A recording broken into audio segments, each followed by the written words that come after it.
Okay, it's 6 o'clock, and welcome to the December 18th, 2025 council meeting. And since you are a few minutes late getting in, anyone that wants to fill out a citizen comment can go ahead and get it and just turn it in to Stacy over here, and we'll accept those. Are there any council or staff announcements? Yes, Mayor. First of all, I wanted to let everyone know that the Downtown Development Authority is doing a Christmas light contest, and it is up and on our Facebook pages. So if you guys could go and vote for your favorite, we'd greatly appreciate it.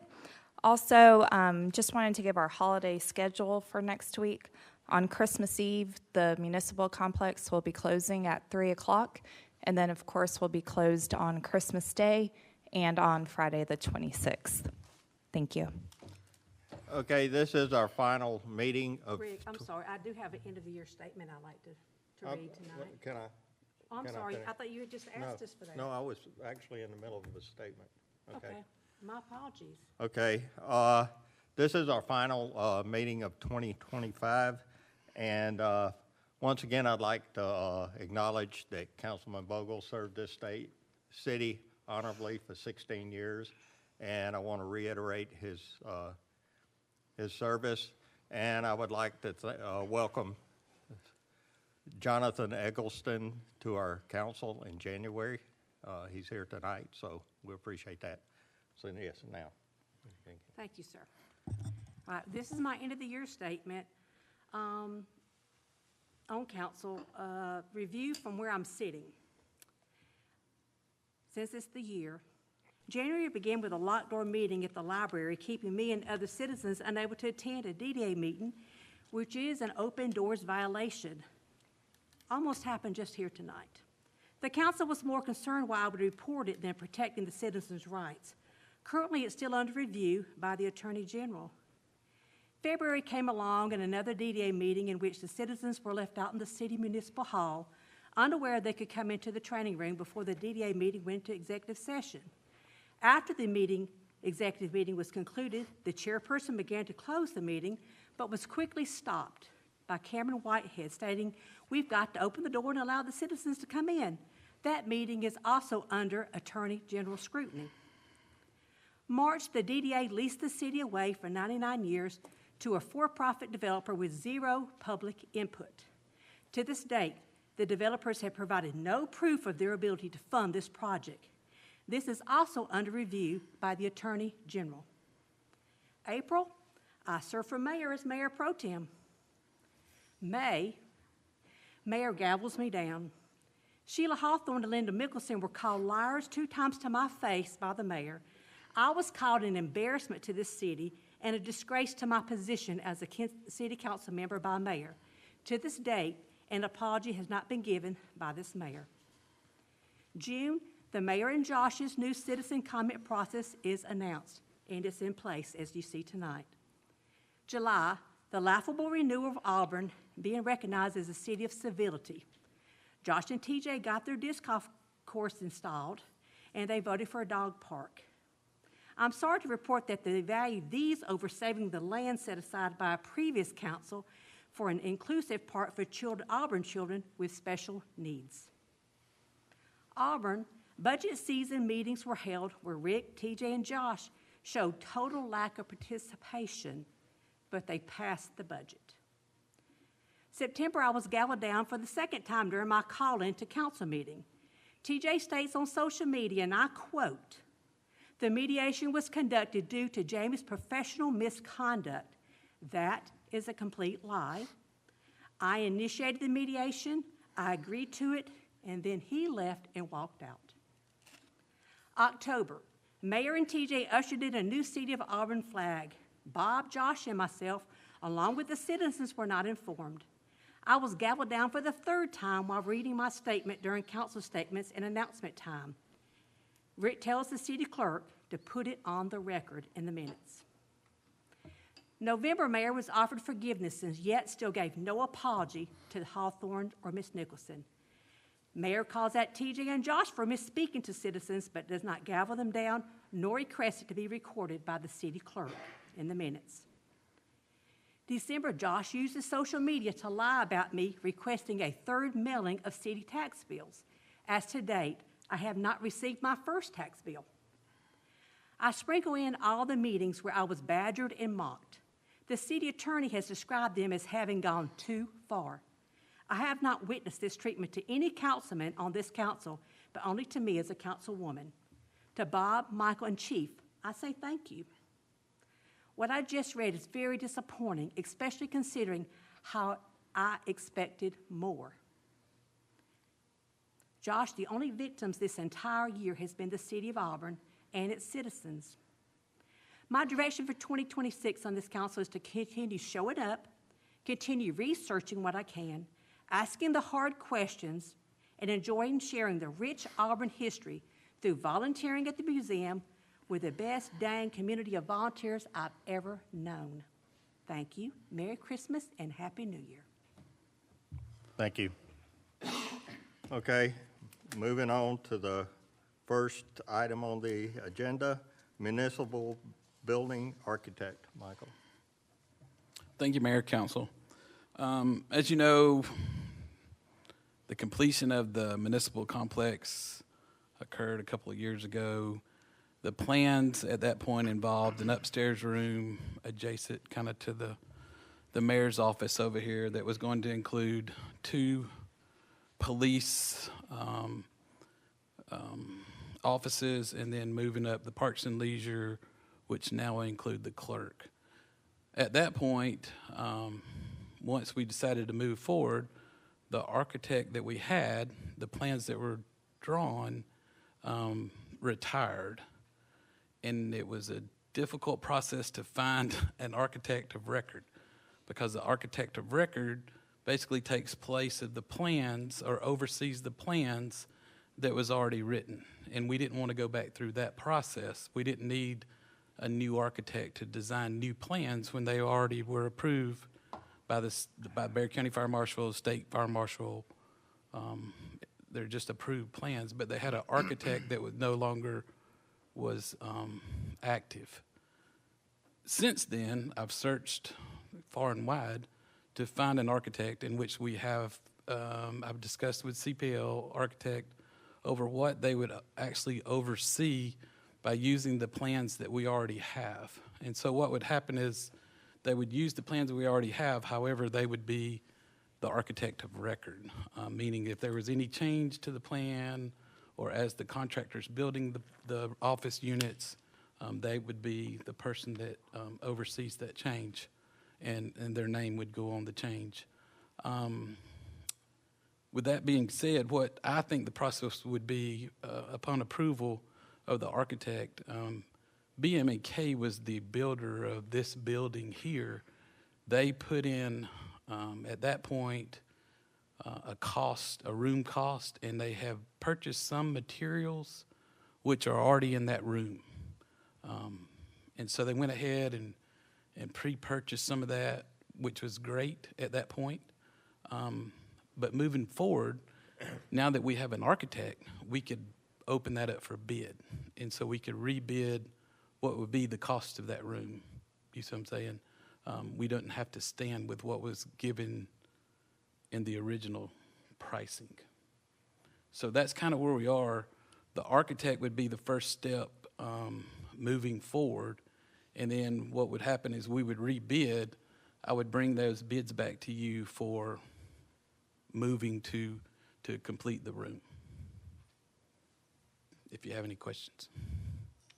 So the expectation was if we had not briefly paused for the move and the former architect had not retired, the expectation was this keeping on, and then that would have been the next thing, logical step to. Correct. And that was already kind of agreed upon by a previous council and budgeted for by a previous council? Correct. So this is so now you're asking us, tell me one more time what you're asking us. I'm asking you to use CPO as an architect of record. So we cannot move forward period at all if we don't have an architect of record to oversee the plans that were drawn. So, So the plans that are signed right now that we used to build this building, that architect is no longer in service. I got that. You see what I'm saying? Yeah. So I gotta have somebody that's active that will oversee those plans. We can use those plans, but I have somebody that'll oversee the project. Okay, And so, and I know one of the offices is gonna be Mark Farrs. So, in order to move forward, I just have to have an architect. so you're asking us to hire an architect, and then we can start talking about what actually is Can gonna look like. happen, right, Yeah, that's the right, right. first step, is hire an architect. Correct, Yeah. correct. Yeah, without that, there's no point in doing a bid because nobody's going to use the plans that we already have because it's already, like, the ducts are run, there's electricity, like, Yeah. it's just not a completed room that can be usable. There's no floor in there Yeah. or walls, Yeah. or, well, sheet rock. There's a wall because, It's a blank slate right now. yeah, right. So you're stating that we can rebid the cost of the original from Correct. BM&K? And I think, and the reason why is I think, this is just me, I think BM&K is going to come back and say, there's been a cost elevation from when that was original, went out, years ago. And that, remember, that was an add-on. Remember, that was. I remember. Yeah, that was an add-on. So I think even if we went with BM&K, which we can, I still think they're going to come out and readjust the cost.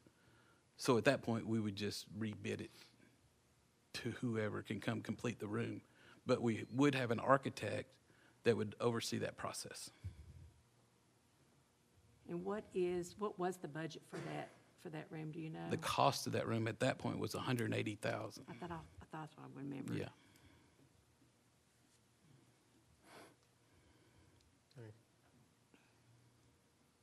And that would include a long office along the stairwell here. Like you would come up the stairwell, go in there, and that's a long office, which would be Parks and Leisure clerk.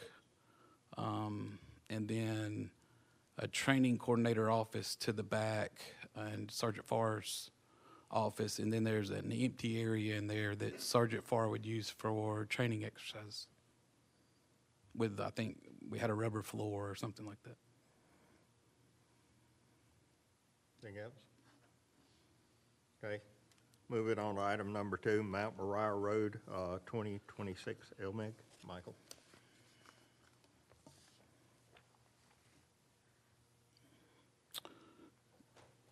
So what I'm gonna do a lot of talking, and the chief's gonna get upset. So, however, tonight I'm bringing forward the second agenda item is, we had discussed Mount Moriah Road as far as using the IGA with the county to pave it, and then we decided at that point we could do it on our own for about $1 million cheaper.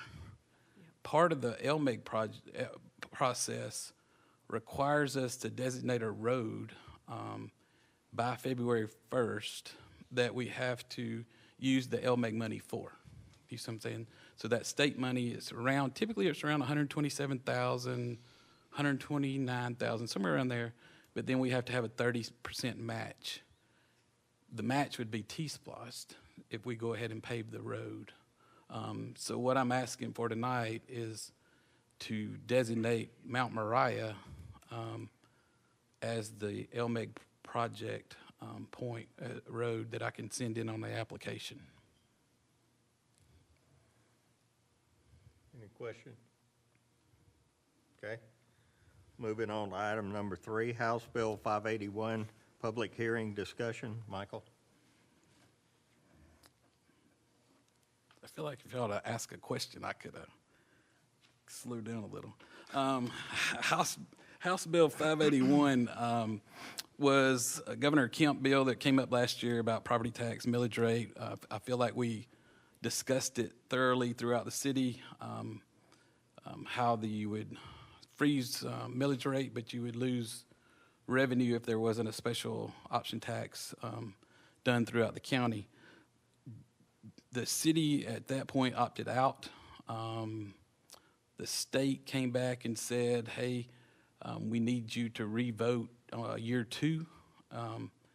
And then that's kind of where we are now. Nothing's really changed from 581. It's just if you opted out the first time, they gave you a year to review it, and you would come back and re-vote the next year. Do y'all have anything to add? And we have to hold 2 public hearings like we did last year. And because if we don't hold those public hearings, then we're not opted out. Correct. Yeah, so really what I'm asking for tonight is to set those public hearing dates, which will be after Councilman Eggleston comes in. Really what I'd like to do is January 22nd would be a work session, and then February 12th would be a business meeting. I think we have to vote before and turn it into the state before March 1st. So that would cover us for state requirements. And I'll do the same thing last year as we did for when we discussed 581. I can have an explanation and, you know, correct, yeah. I'll explain all that to the citizens of how this works throughout the city and the services and that kind of stuff, so. Okay. But we'll just plan on doing that and that's why, but we'll plan on doing that first meeting on January 22nd. Okay, moving on to the last item on the agenda, the charter amendment. Michael. All right, thank you, Mayor, Council. There's charter updates that has been asked to review. We've written it up. Jack has reviewed this. He apologizes for not being here this evening, but he's reviewed this thoroughly, sent back basically the updated draft.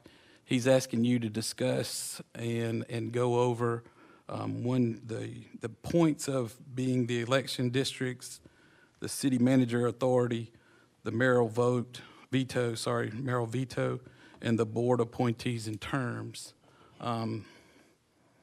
Due to a change in the form of government, this would go, after you pass the resolution, it would go to the legislature for approval at the state.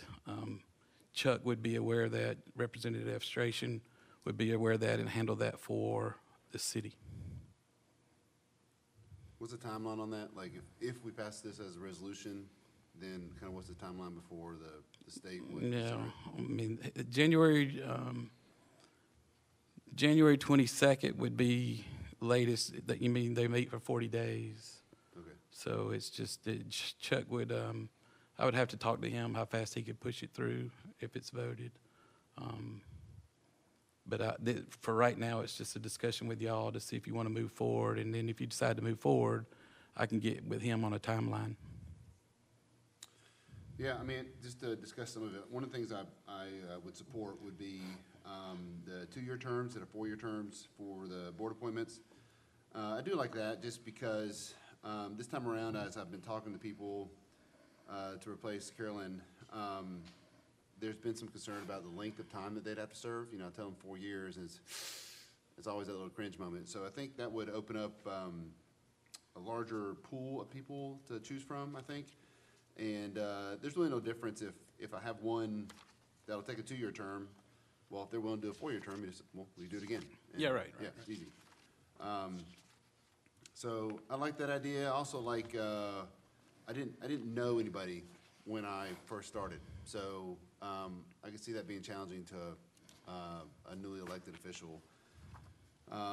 So being able to just reevaluate your, as you learn and grow, there's just so much you learn in the first couple of years of being an elected official that I think it gives you the option to, you know, continue on and say, okay, this was a good choice and there's a good relationship here and I like what you're doing there. Or I just think that those needs to be revisited on more than just a 4-year term. So I do like that.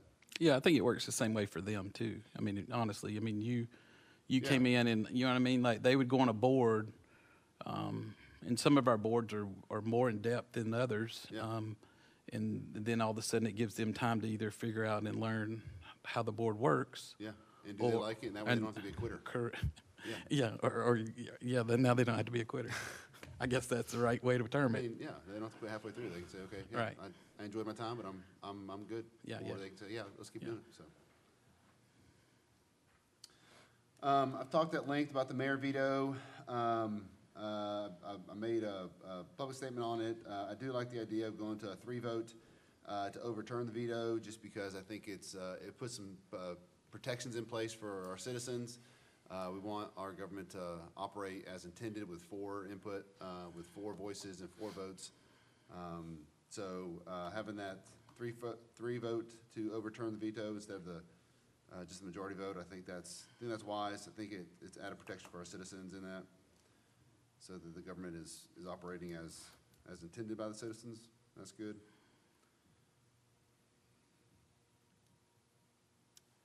I'm a big fan of districts, so.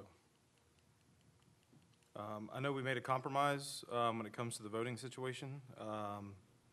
So you're able to vote, the entire city's able to vote for the placement, which I think is a little strange in most cases, but I know that was a compromise that we were seeking, one that I was willing to make. But whenever we had this discussion initially, Yeah. I'm a big fan of equal representation across the entire city. So with this map, it puts, again, this was done by the Reapportionment Office for the state of Georgia.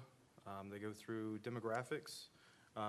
Each member, including Councilman-elect Eggleston, we all exist in our district, so there's no issues with future issues with that. So it works out good.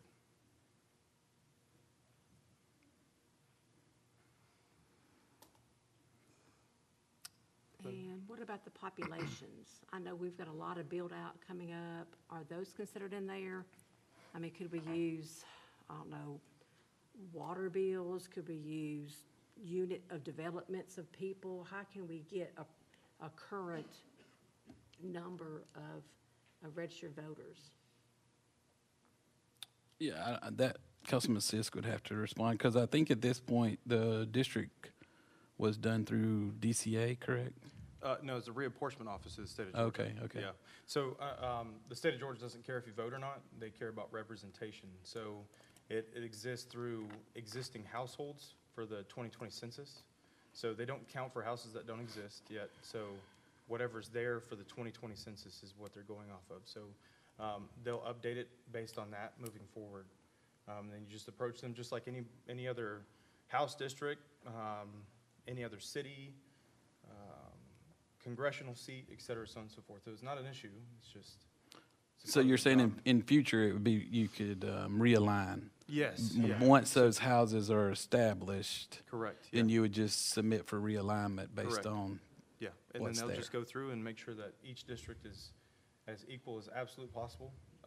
Every single demographic is within, 0.05% of each other. Right, I was reading the numbers. So each district, let me get this straight in my head. So in my district, which I think somebody had said was red, I just picked up on that. Then folks in my district would vote for me or the other person running in that district for that district to be represented.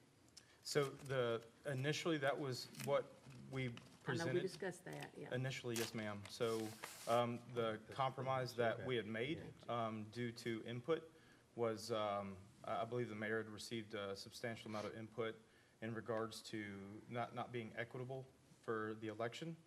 So we mimic something that the city of Dahlonega does. So each council member has to live inside their district, but if you live in District 1, you can vote for the representation of District 2. So little unconventional, but it was a compromise in order to meet some of that, so. And what if we don't get enough people to vote in these districts? What do you mean? Well, what if we don't get anybody in the red district to vote, Well, that to represent that district? Or what if we get To only run. 2 people? Let's say 2 councilmen had to drop out, we have 2 people that want to run. How is that handled, some situation like that? and Where y'all had 1 person running this past time, Jonathan was running outside of you and Bob. So you're saying well, like. there was a 2-part question there, right? So initially it was no voters, and then it Right. was contenders, candidates for seats. So Right. What if there's no people who want to run for office yeah, so just like any other situation throughout the state of Georgia, the seat is appointed. by council? Yes, which we are elected by the entire city, right? So we're Right. elected to represent, the electors select us to do our job, and our job at that point would be to appoint a position until the very next special election, which we would then hold, and then we would seat candidates for that seat, and then there would be an election for that And how position. would we as council appoint that person Yeah, that's, if none has shown any interest in running? yeah, that would be solely up to the governing body at that moment, just like any other situation. School board does it. It's fairly common throughout the state of Georgia. And is the system currently not working? It's not equitable, so. You don't think it's equitable? No, ma'am, I don't. So, the larger a city grows, you want the population to be equally represented across the entire city. As you know, we have some very large neighborhoods that are moving into our city. Whenever it comes to that, it's pretty easy. We obviously have, city elections are very small, right? This year, we had a very large turnout. Very large turnout was 900 voters out of a city of 10,000, which is a great turnout. 9% is fantastic. Right. If you were to have an entire city turnout, they could be the entire governing body for the whole city. There's plenty of examples like that, so I'll pay respect to them and not name them out, but there's plenty where the largest neighborhoods inside these cities are the entire governing body, and the counties have issues with them and so on and so forth, and it's just not equal representation. So the larger a city gets, this just ensures that there is fair representation across the entire city, so. And in the history of the city of Auburn, there's actually been a husband and wife that actually served as on council. Yes, they did. They did. Yeah, so, I mean, that's even better. Example. Yeah, Yeah. perfect example. Yeah. Get enough cousins to vote. Well, I just feel like if it's, at this point, if it's not broken, then, and we are in the middle of the growing spurt, to wait a little bit, I think I said this last time, to wait until that growth is built out, to get those numbers and see, and then have the census, and I think that tells us a lot, and then maybe at that point move forward. I don't think that this is the wrong move, but I'm just thinking that this is not probably the right time. So, be more just out of sensitive. curiosity, what would you consider to be the right time? The right time is after what I just explained. We get the build out, so we kind of really see a picture of what Auburn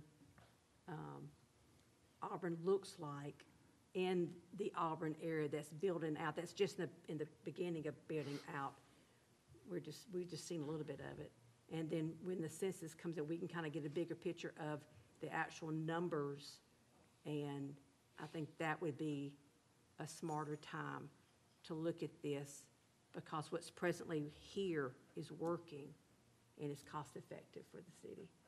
I don't think there's any sort of cost that's incurred on this particular method, but I hear you, but I think you're implying that there's like a dead end, that you can turn around and look at the road behind you if there's a dead end, but we're a governing body that moves forward. There's really no dead end, so I don't know what there is, at what point. So if you have a neighborhood built, then you turn around and look and say, okay, but then there's another one being built, and you turn around and look and say, okay, well, you know what I'm saying? So Well, there's like a line in the sand, and then you step over it and you say, okay, Right. well, I just feel like this conversation was the same one that we had prior. Right, well, we're in the middle of that big build-out. Right. And I think that we can see far enough ahead to know when that last build-out's gonna be kind of there, because we can kind of picture what this council is doing with the slowing down, with the changing of some of the zoning and things like that. And I don't think that's a dead end. I just think that's a good pause.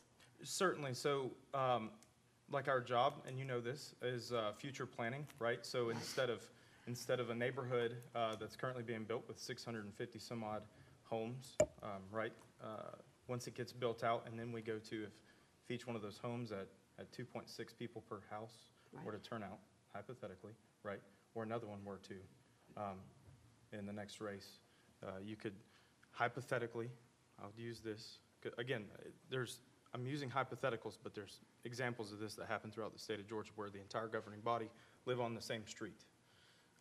There's even neighborhoods here inside our own county that are known to elect board members, county commissioners, and city officials towards the center of our county. Anyway, so each one wants to turn out. and select the entire governing body. Next go around, same exact thing. How do you prevent that?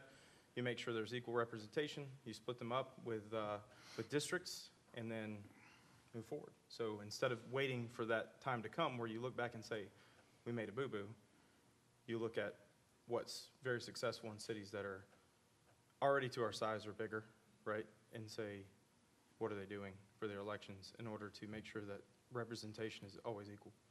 So there's not any sort of thing. It's just making sure that there is equal representation, period. So. I don't know if we'll ever have equal representation of all, because citizens have to step up and citizens have to decide that they want to be part of the governing part of Auburn.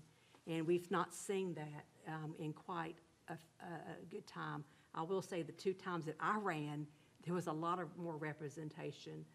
This past time, there wasn't, but definitely the 2 times I ran back-to-back, a year and a half apart, we had a much robust type of election than what we've experienced. But the numbers were better. The numbers were better, and that's good. But as I state, I don't know this is the right time. It doesn't feel like it's the right time.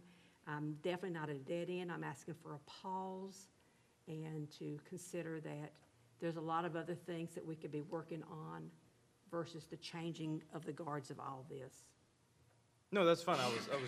The dead end implication was probably a bit harsh. No. It was more so curious of at what point do you say, okay, you've got X amount of homes being built. At what point do you say, okay, then I'll consider it, right? And then the conversation just continues with the same exact Yeah. consideration, right? And So I'll that's- consider this the same, too. Right, I'll yeah. consider this Well, the same. that's kind of my point, Yeah. right? So, Okay.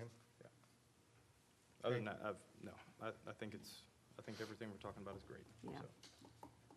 So. Anything I else? didn't want to, No, ma'am, you're good. you have Have at anything it. else to say? The board appointments and terms, I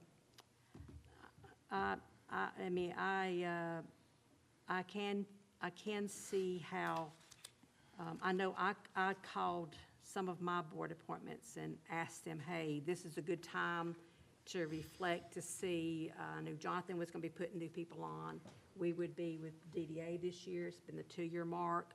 So I thought it'd be a good time to say, hey, are you okay with staying on? Would you like to come off, move on, whatever? So I do think that 2 years is a good time to reflect on, for them to reflect on their volunteering on these committees. I do know that we spend time and money in training is another thing. And then we would just be spending time and money again on the training. I don't know, isn't it every year they have to have training, Michael? Is that correct? Every year training for all these committees? No, I mean, not really. They can choose that, but there's required courses that they should take Right. to begin their training. And then after that, I think they can move forward if they lack the understanding. And in the past, we tried to use Sarah a little bit more for some training, and I think that's once we begin the new year, and not just for the planning, but I think in all instances on commission members needs to go to you and contact you if they don't understand something, and then let me try to find their answer. You know what I mean?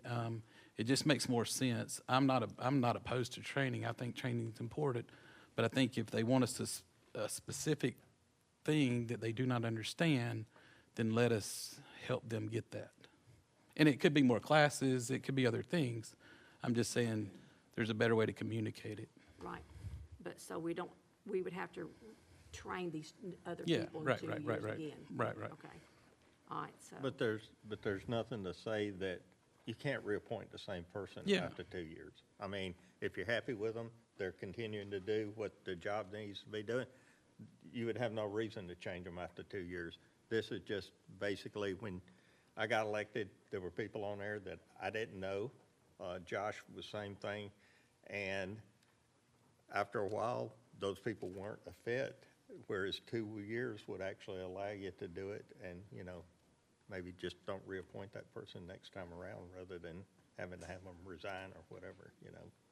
So if they're not a fit, we can ask them to leave the board? Well, you just wouldn't reappoint them after 2 years. Oh, after the 2 years, you wouldn't Yeah. reappoint them, got you, okay. All right. But then, but then if you're thinking about reappointing them, if you like them, if you don't, then, as Josh has said, you would open it up to more people, right, Josh? Open it up to have Yeah. more people come in and serve that are willing. Yeah, I think, well, I think the more people involved in government, the better. I think so, too. And I think a 2-year commitment is an easier pitch Yeah, than a 4-year commitment. And so like, all the people that say no to 4 years because 4 years is too long, all of a sudden when it's 2 years, you might increase your pool to be able to choose from, which means more people are getting involved, which I like. I like Right. that. But I think like you're saying, their knowledge base continues to grow, you know what I mean? And they get involved, you know, and I know on Parks and Leisure, we've had some people that's been there a long, long time. Right. Because their knowledge base, they just were involved and they enjoyed being involved and seeing what was gonna happen next. So, and those people that you would just continue to talk to them and communicate with them, you know, every 2 years. But some people just enjoy it once they get in there and they eat it up, and that's kind of the person you're looking for. Right. You know what I mean? So even if they're not used by Josh, they could be appointed by somebody else. You know, Councilman Eggleston, I'm sure he's searching for people, but if Josh knows somebody else that's involved in a certain, you know, committee, it's easy to pass along a name, so. it is. I was talking to one possible candidate, and they were, I'd like to run for council one day, but I'm not ready to right now. Right. But I wouldn't mind serving on a commission or a board. Oh, well, then I can help you with that, you Yeah. know, and then we can put you on there, or I can lobby the rest of council to vote you on there. Or that sort of thing. I mean, I had that actual conversation with somebody. So, Right, right. you know, that gives us another candidate, which was, you know, one of your concerns about, are there gonna be enough candidates for our districts? It's like, well, that might be another way to just get people's foot in the door to politics and to city governance. Well, that's how Bob came on. That's That's how- how Linda came on. That's how Linda came on. So, you know, that's definitely a possibility. The mayoral veto, I know Josh has said his thoughts on it. I wish Jack was here, and, but I can always give him a phone call at $300 an hour, as it stated online. But for more clarification, so does this mayor veto, does this change mayor's position as a weak mayor No. on this administration or not?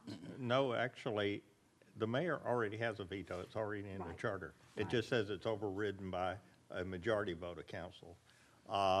It would be a situation, say, we had four councilmen, Jonathan sitting up here, and he's out sick, and two councilmen are trying to pass something that's, I disagree with. And I would veto it, which I can at this point. Two people couldn't come back and override that just because Jonathan's out sick. It just would make sure that everybody was here when the veto was overridden. That's all it is. So if Josh and TJ passed something and you didn't like it, Right, then you would veto it yes, to give Jonathan an opportunity to come back, yes, to have a vote on it. right, And that vote would allow him to be part of it. yes, Well, that very same thing happened when I was mayor pro tem for you. yeah, and if that happened, you Yeah, know, that very same thing happened, yeah, yeah. So, because Bob wasn't here, I was Yeah. mayor pro tem, Yeah. and Josh and Yeah. TJ yeah, passed something. But I think Mayor, if you'll explain the percentage instead of, you're saying that if those two could vote, I mean, explain it in a number. So you're now requiring 3 people once you return, is that correct? yes. Yeah. Okay, that's a good example, Jamie. Okay, Okay, you were here. Yep. They voted. yep, If you were mayor, right, you could have vetoed it, right? right. And it would have to take Bob coming back and those two to override that veto. It would basically put a pause on what was being passed at that point. And I can't remember the last time a mayor vetoed anything. I mean, And mayor pro tem would veto it as well. Is that Yes. correct? Yes, Yeah. the same thing, works the same way, yes. yeah, Yeah. that's the only change. It just says majority vote. Say you were sitting here Bob's still out, they come back, they vote it, overturn the veto, they can't do that. It just requires all council up here to overturn a veto. And if it was something that Bob supported, then they would overturn the veto. Or the other way, if just those two voted, The veto stands, no, yes, the veto would stand. even if Bob and I said no. Exactly. If we voted Because no, the mayor pro tem could not break a vote. It takes three to override the vote. I'll consider that. Okay?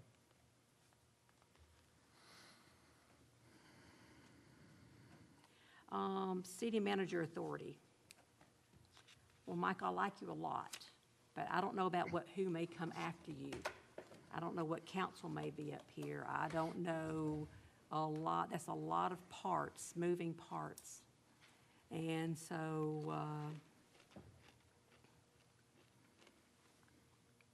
and I don't really understand why we need to move to that direction, when we have a system that works. I don't know, if Chief would be, I don't even know how Chief would feel about this. Because I don't know that Chief would remain head of his department and he would fall under you. So I'll be honest with you, I don't know how Chief would feel about this. And that affects me for him, and it makes me wonder, maybe that's why Iris is no longer here, because she said that things were going on that I needed to know, and Mr. Bob needed to know. And I don't know if that was part of it. We'll never know. But, yeah. Chief, feel free to come up and speak if you feel comfortable. This is not a discussion for the chief. This is a workshop. And basically, we're the ones that will set policy. It's council. Right. So asking the chief's opinion, with all due respect, chief, this is not the time or place. If you want to have that conversation with the chief behind, but we're not going to subject him to the public comment. Well, that's why I asked him his opinion, if he felt comfortable to come forward, Mayor. Well, you can ask him behind closed doors, Well, I'll ask him in an executive session. We'll call, if that's what you want to do. if I can get a second on that. I'll be in touch with Councilman Vogel.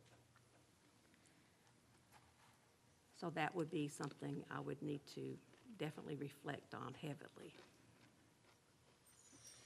Yeah, just in general, if I'm going to come to the city manager, I like the idea, and I tried to take it away from Michael being the star of the conversation. I think, like you, I like Michael too. Yep, I do. He's a nice guy. Yep, he's an Auburn guy. And, you know, and if we decide to go this way, I think he would be, you know, the first one we would look at considering for that position, for sure. But I just don't like the idea of us four being that much influence into the day-to-day or that potential day-to-day operations of the city. I just really think that we should be policymakers, and to me, that makes more sense, that I could not call upon a department head and ask the department head to do something. It's like, I just don't feel like that's the right thing to do as a council person. I would rather set policy as a group. We set policy, we say, this is the direction, this is the vision that we want for the city, and then, you know, we funnel that down through a manager who then implements our vision. But if there's four men and women up here that are able to give directives to city staff, that can get confusing and that can get clumsy, I think. So I like that idea. Plus, just in general, you know, council people are elected by the citizens from various vocations, and people management is not what I do. I'm a teacher. I teach quadratic functions in math, and I kick kids across the finish line who are trying to graduate. That's what I do. And so I think having someone on staff that their sole job is to manage people seems like it makes more sense, that as our city grows, that we have a managerial person able to manage people and to implement vision that we set. That, to me, makes more sense. Yeah, I'll, I'll echo everything you just said. So, Councilman Bradley, everything that you said that you were questioning, why you could get behind something like this is why I do get behind something like this, because, we're not permanent, right? Right. We're temporary in the grand scheme of things. Employees are very typical permanent, right? We have a lot of longstanding employees here. We used to. So, and we still do. So, and with that being said, there's 5 very different opinions up here, 5 very different personalities, all the time. That'll change, right? That changes all the time. Yes. Talking about Mr. Parks for a moment. So you said that, I don't know how, long he'll be here. We obviously really certainly appreciate Mr. Parks. Yes. This position change, from what I've seen from other municipalities, the city administrator position is a stepping stone, and it's used as a stepping stone to become a city manager for another city, right? So we're very thankful that Mr. Parks hasn't used that as a stepping stone. But what that does for the future, both as an elected official and a citizen, it ensures to me that whether I'm here or not, the future candidates, whether Mr. Parks retires, goes about his daily life, watching his kids play baseball, et cetera, so on and so forth, that ensures that we're getting quality candidates to run this city beyond that. Because the city administrator position is a stepping stone position. The city manager is a final position, right? So that ensures not just us, but the citizens of Auburn that whenever there is a job search, it's very similar to like a superintendent, a county manager position, so on and so forth, that when there's a search going on, there's a very long process to it. It's not just a job search. There's typically a committee that goes behind it. It's a very well thought out process because it's a prestigious position beyond just a title change, right? So that ensures, again, not just a temporary position, but it ensures stability. So that's how I see it, along with what Councilman Rowan said. So I think there's a lot of good to it, and it could be kind of confusing. This is a young position.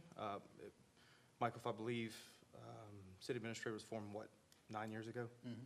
So city's very different than 9 years ago, right? So as we go forward, I think our role is to look beyond just our temporary positions and look at the permanent side of things. So that's my input on it, and yeah. Thank you. Okay. Anything else? Okay.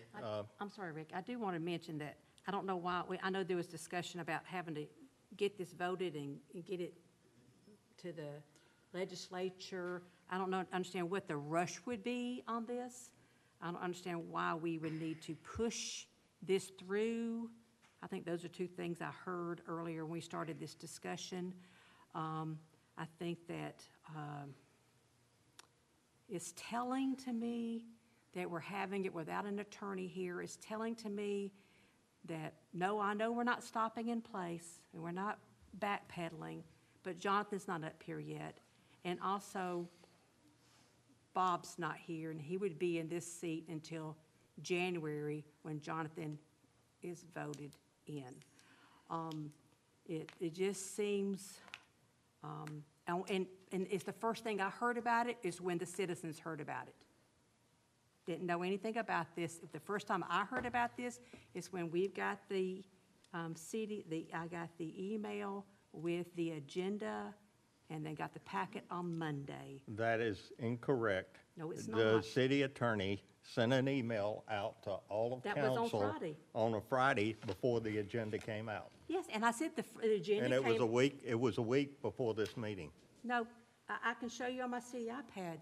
I got it the Friday that this agenda came out onto the citizens. I got the agenda packet on Monday. But it was on Facebook over the weekend. But I don't know, I mean, what I'm saying is, I did not know of any of this we're discussing until I read it.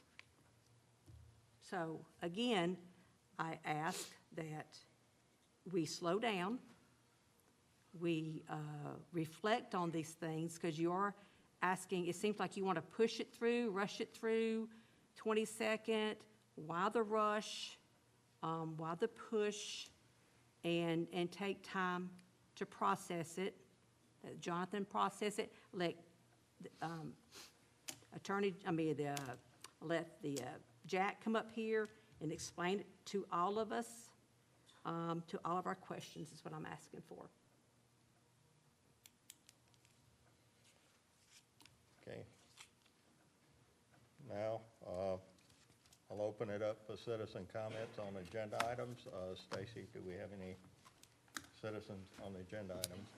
Yes, sir, we do. Jonathan Eggleston.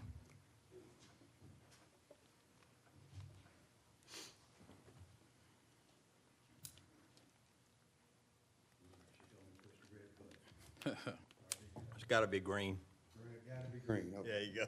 All right, Jonathan Eggleston, 252 Longford Court. I concur with basically everything that has been said. Are we rushing it? Maybe. Are we not? I understand that early bird gets the worm, but without Jack being here, if there is something said or done that may not be completely correct, will that come back to backfire on us? I understand working in 2 different cities, 3 different cities, where you have an administrator and a difference between administrator and a manager. Administrator, you got to go through hoops and challenges just to get something done. And you have to answer to 4 or 5 people, which you still would as a manager, but it limits people coming at you on a day-to-day basis if you're a manager. So that part is very, very good. The classes and the training to become one, I think it's like a 9-month school to become one. Yeah, hopefully you won't go anywhere, but how long do we give that person, you being the initial person, first and foremost, would we say, all right, you're going to stay here 2 years, at least after the fact, to recoup some of that money or, time invested in it. The boards, perfectly, great idea, is to open it up to everybody. There's people that I don't know, that Josh don't know, that anybody doesn't know, that may be more qualified than any of us to talk about anything. They're just not coming forward because we appoint them. We go after the people that we know. If we could open that up somehow to maybe like an application process, or not necessarily being vetted all the way through like a city councilman, but just something to where everybody in the city can open up or have the opportunity to be a part of it. Throw my notes out. Thought I was doing good.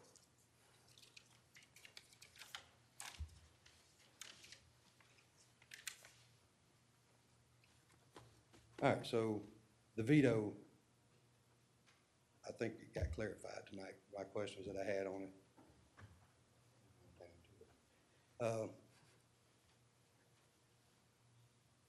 The biggest thing is just, was any of this discussed before tonight, like in an executive session with personnel or about personnel or any of that, before it was brought forward tonight? That's the biggest thing. And just making sure that we don't do anything outside of the norm. So it would have been good to have Jack here.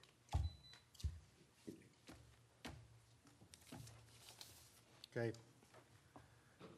Stacy, we have anyone else? Okay, with that, we're adjourned.